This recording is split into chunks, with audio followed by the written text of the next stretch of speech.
Olá, nós somos estudantes da Universidade de Brasília, do Campus Gama. Estamos aqui hoje para apresentar o nosso trabalho final do tema 2, Eventos.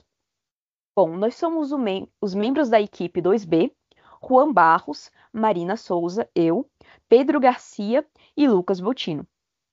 O senhor Jonatas enfrenta a dificuldade de não ter um software que atenda a todas as necessidades do seu ramo de produção de eventos.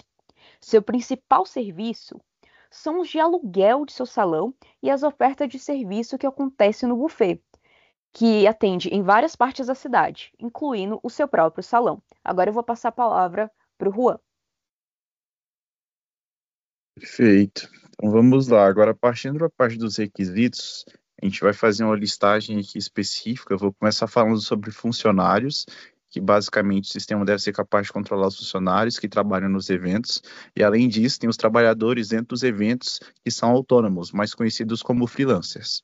Basicamente, para esses requisitos específicos, começando com o controle de funcionários, a gente tem uma listagem de funcionalidades necessárias.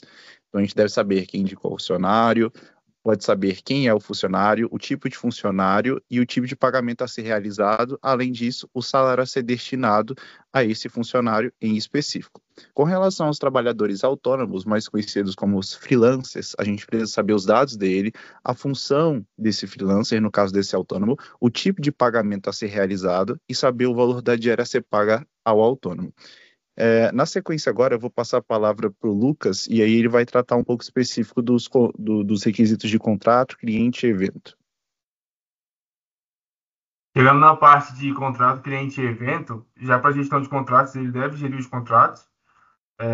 Os requisitos levantados foram saber os dados pessoais do cliente da empresa, quais são os termos de contrato, quais empresas estão no contrato, o tipo de pagamento, a data do evento e a data de pagamento do contrato.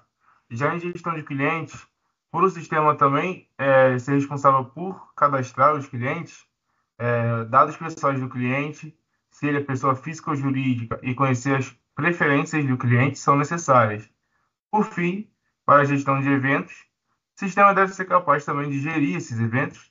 Então, é necessário saber os dados do evento, saber o local, a decoração, a duração do evento, saber quantos e quais funcionários vão trabalhar nesse evento, saber qual tipo de buffet será servido, qual tipo de cardápio será servido e também conhecer a quantidade de pessoas que o evento terá.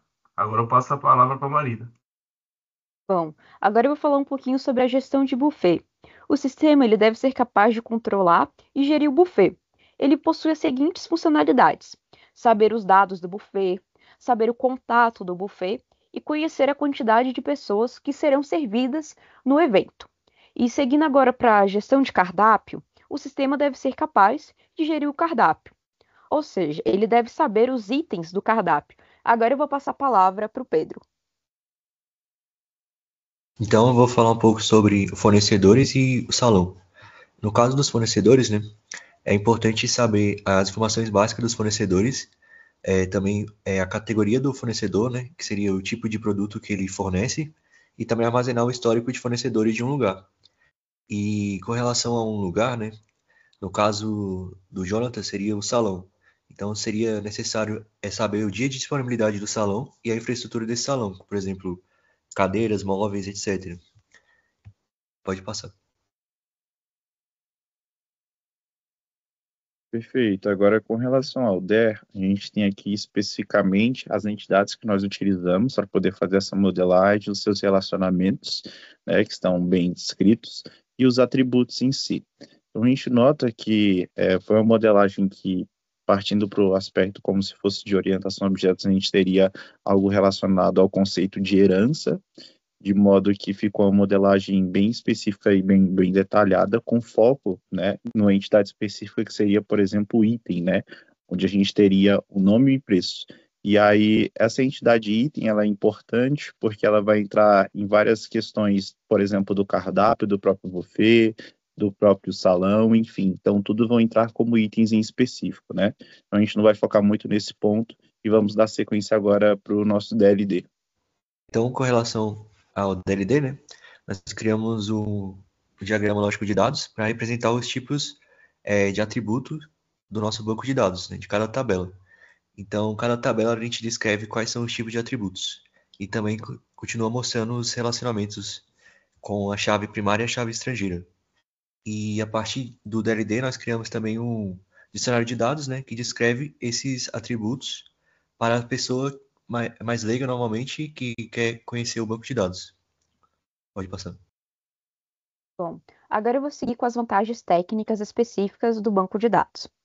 O primeiro é o item pedido, que ocorre o controle da qualidade dos itens pedidos para o evento. O segundo, afunilamento das informações. O sistema é integrado com o intuito das tabelas conseguirem demonstrar seus relacionamentos de maneira visual e funcional, com o cliente sendo capaz de realizar consultas e interpretar de forma coesa o que está sendo mostrado.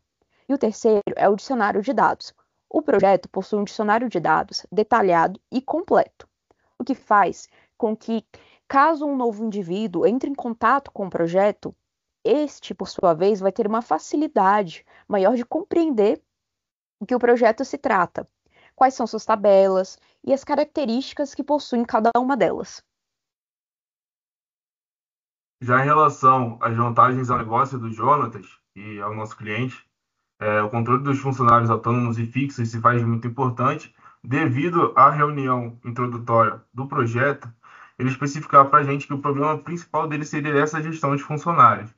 Então, essa especificação vai conseguir facilitar a distinção e gestão eficiente dos funcionários que são autônomos e fixos dentro do sistema de controle da empresa. Assim, vai conseguir fazer essa diferença.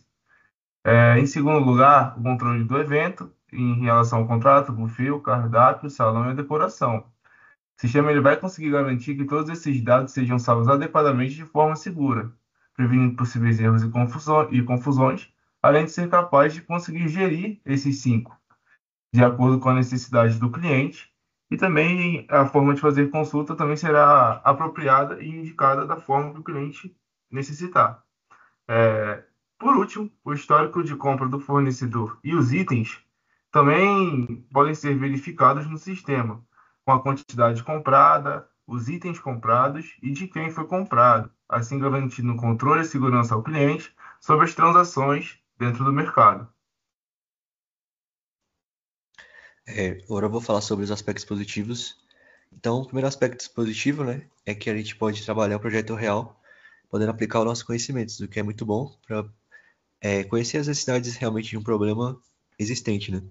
E o segundo é trabalhar em um projeto que a gente pode evoluir com o passar do tempo para chegar em uma boa solução. Esses são os aspectos positivos. Por fim, agora a gente tem alguns aspectos negativos do trabalho. Basicamente, o primeiro deles, e acho que isso vai ocorrer entre a maioria dos grupos, que seria basicamente a comunicação limitada com o cliente. Uma vez que nós tivemos apenas uma reunião e a partir disso a gente teve que levantar todos os requisitos e fazer toda a modelagem em si. Então, isso foi um empecilho para o nosso trabalho.